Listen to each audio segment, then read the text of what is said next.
Ora, boa tarde a todos. Espero que se encontrem todos bem e que este tema que eu tive o prazer, o privilégio de ter desenvolvido, a minha condição também, não é? Como é normal, não podia ser de outra maneira, nos possa ajudar a entender esta temática, digamos assim, que é os nossos entes queridos que já partiram, associando-lhes duas interrogações. Uma delas é: estão à nossa disposição? A outra é: falam-nos sempre que queremos?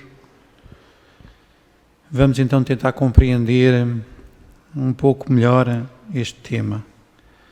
Para melhor entendermos estas questões, necessitamos esclarecer qual poderá ser a situação espiritual do espírito desencarnado e em que condições essas comunicações podem ocorrer. E aqui socorri-me do Livro dos Espíritos, que na sua questão 163, Allan Kardec interroga os espíritos com a seguinte pergunta: a alma tem consciência de si mesma imediatamente depois da morte? Ao que responderam os espíritos: imediatamente não é bem o termo. A alma passa algum tempo em estado de perturbação. Ainda nesta questão, o espírito Miramês, nos seus comentários a esta pergunta, acrescenta: depois que se processa o fenómeno da morte, é quase comum, por falta de elevação da alma, que ela entre em estado de perturbação espiritual. Os seus sentidos adormecem. É como que ela mergulhasse no sono. No entanto, ela ainda continua ligada ao corpo pelo chamado cordão fluídico, conhecido pelos estudiosos da doutrina espírita e por vários outros espiritualistas. Esse laço se desata com o tempo, que varia de alma para alma. A libertação do espírito dos liames da carne depende da sua condição moral.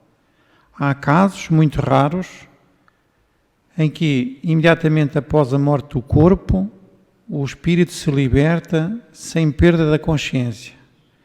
Assim como há outros em que a alma só se liberta dos laços quando o próprio fardo já não existe mais. Ela vive na ilusão, envolvida pela ignorância. O mais comum é a alma passar algum tempo em estado de perturbação espiritual, recuperando sua consciência no decorrer do tempo. Depois, se for o caso, quando já estiver madura para receber novas semeaduras da verdade, será conduzida a regiões de aprimoramento, de aprendizado espiritual, para novas investidas na carne, de onde saiu com alguns resultados. E aqui também no Livro dos Espíritos, no comentário à pergunta 165, Allan Kardec acrescenta: por ocasião da morte, tudo a princípio é confuso. De algum tempo precisa a alma para entrar no conhecimento de si mesma. Ela se acha como que aturdida, no estado de uma pessoa que despertou de profundo sono e procura orientar-se sobre a sua situação. A lucidez das ideias e a memória do passado lhe voltam, à medida que se apaga a influência da matéria que ela acaba de abandonar, e à medida que se dissipa a espécie de névoa que lhe obscurece os pensamentos. Muito variável é o tempo que dura a perturbação que se segue à morte. Pode ser de algumas horas, como também de muitos meses e até muitos anos.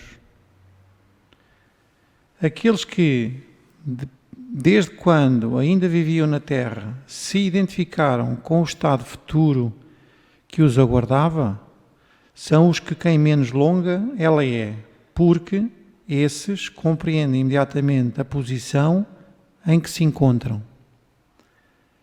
Aquela perturbação apresenta circunstâncias especiais de acordo com os caracteres dos indivíduos e principalmente com o género de morte.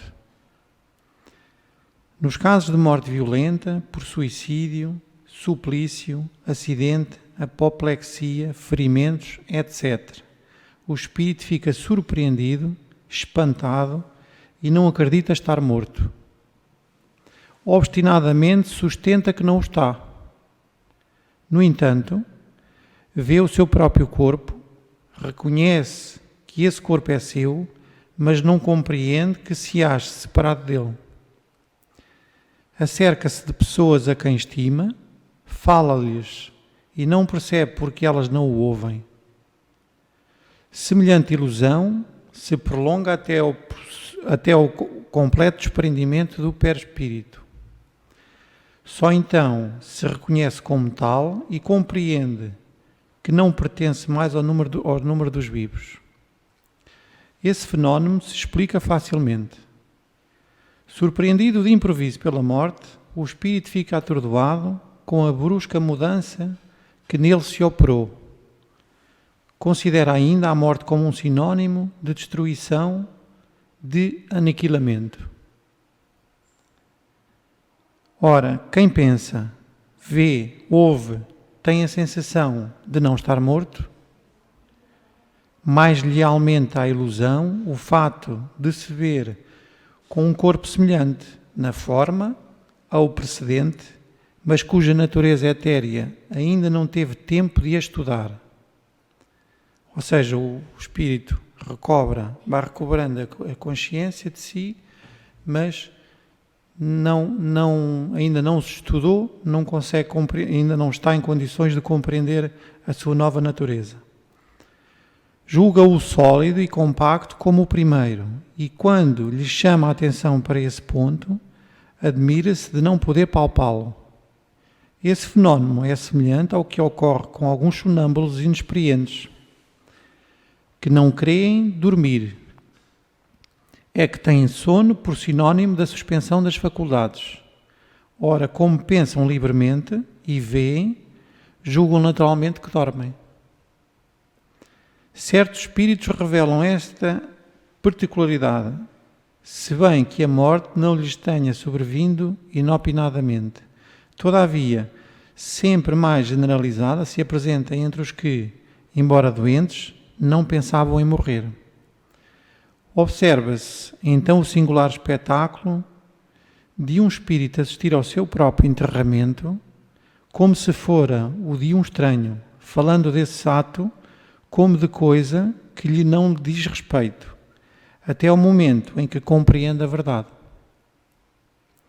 A perturbação que se segue à morte nada tem de penosa para o homem de bem, que se conserva calmo, semelhante em tudo a quem acompanha as fases de um tranquilo despertar.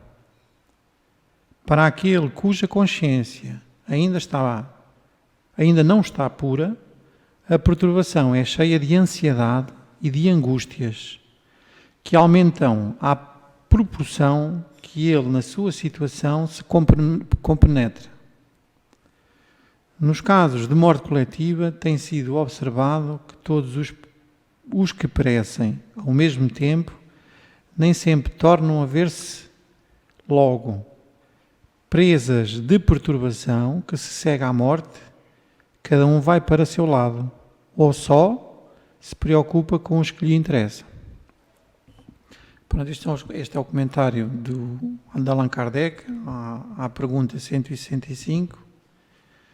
Depois desta explicação, penso que podemos assim compreender que pela desencarnação o espírito entra em estado de perturbação espiritual, que vai perdendo com o tempo, recuperando a consciência da sua situação de desencarnado, libertando-se assim, pouco a pouco, dos liames que o prendem ao corpo. Podendo esse estado demorar horas, semanas, meses, ou em alguns casos pode demorar anos. Dependendo esse tempo da condição moral do espírito, se era muito apegado às sensações que o mundo oferta, se tinha conhecimento do mundo espiritual, sobre a vida após a morte, se era uma pessoa espiritualizada e também do tipo de morte. Se foi tranquila, rápida, violenta ou por doença.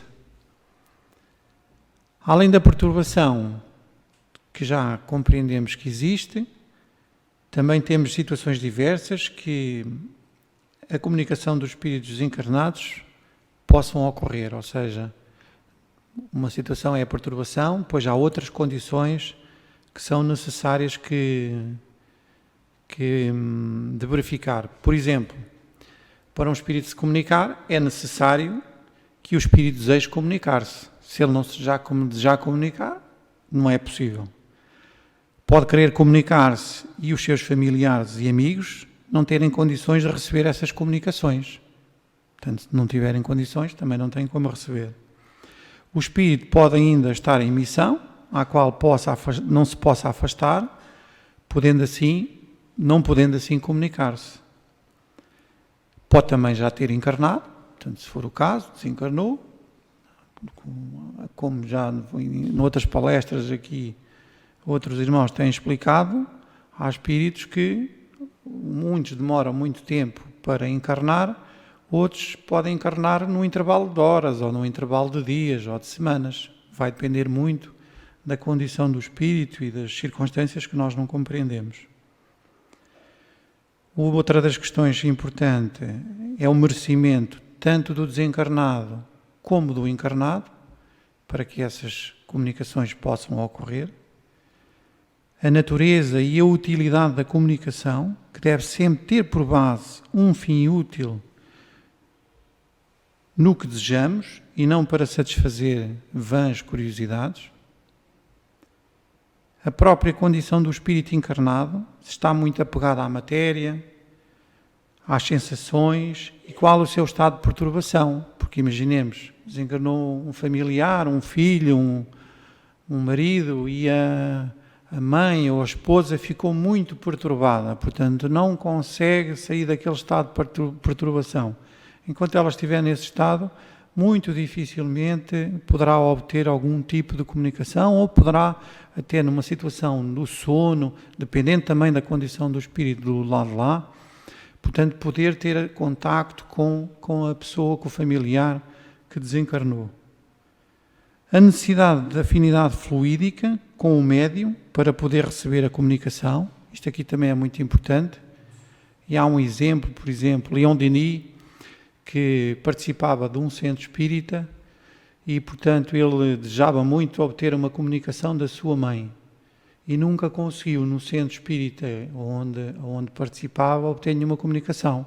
Pois houve uma altura que ele foi, portanto, um périto por França, portanto, a vários outros centros, fazer palestras, e num dos outros centros conseguiu obter uma comunicação da própria mãe. E depois foi-lhe explicado que no centro onde ele participava não havia nenhum médio com afinidade fluídica para que essa comunicação pudesse ocorrer. Portanto, daí a afinidade fluídica, como podem compreender, também é bastante importante. Podemos assim concluir que os nossos entes queridos que já partiram não estão sempre à nossa disposição, nem nos falam sempre que queremos. Porém, podemos evocá-los com o pensamento, carinhosamente, desejando-lhes que estejam bem, orar por eles, para que se libertem das injunções da matéria, e nos casos em que têm mais dificuldade, que estão mais apegados, que não tinham noção da vida espiritual, portanto, esses espíritos ficam mais perturbados, dependendo também da condição moral deles, como é óbvio. Então, essas orações que lhes sejam endereçadas vão aliviá-los, vão ajudá-los, efetivamente, a eles tomarem consciência da sua própria situação e desapegarem-se, portanto, das injunções da própria matéria a que ainda se veem, de alguma forma, agarrados. Quem sabe não possam, passado o tempo conveniente, enviar alguma mensagem, dando-nos notícias de que estão bem, ou visitarem-nos durante o desprendimento da alma pelo sono, que também ocorre, portanto, podem os nossos entes queridos, portanto, até casos de amigos, em situações, e há muitos exemplos desses, visitas durante o sono, conversam no período do sono, e depois o espírito encarnado, quando recobra a consciência, quando acorda, recorda-se que teve aquele sonho. Portanto, aquilo parece-lhe muito real. No entanto, para que isso aconteça, mais que o simples fato de querer, quando desperto, é preciso evitar, ou seja, quando a pessoa, antes de adormecer, é preciso evitar que as paixões não nos escravizem e não nos conduzam, ou seja, quando nós nos libertarmos durante o sono, a campos menos felizes da experiência espiritual. Se nós não estivermos tranquilos, se estivermos perturbados com paixões, com sensações aqui do mundo, das situações que nos ocorrem, do dia-a-dia, do mais variado tipo, portanto, essas perturbações podem-nos, quando nós adormecermos, atrair-nos para zonas menos felizes, para zonas mais complicadas, e depois ficamos aliados destes convívios, destas eventuais relações. Diz-nos ainda Kardec, nos comentários da questão 935 do Livro dos Espíritos, a possibilidade de nos pormos em comunicação com os espíritos é uma dulcíssima consolação, pois que nos proporciona meio de conversarmos com os nossos parentes e amigos que deixaram antes de nós a Terra.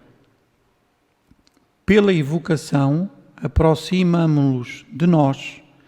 Eles vêm colocar-se ao nosso lado, nos ouvem e respondem. Cessa assim, por bem dizer, toda a separação entre eles e nós. Auxiliam-nos com seus conselhos, testemunham-nos o afeto que nos guardam e a alegria que experimentam por nos lembrarmos deles. Para nós, grande satisfação é sabê-los ditosos e a certeza de que um dia nos iremos juntar a eles. Pronto, e termino aqui com esta passagem deste comentário de Allan Kardec. Tenho a agradecer a oportunidade que me foi dada de ter trabalhado este tema e de o trazer aqui ao conhecimento de todos, na forma como eu compreendi e que aqui apresentei.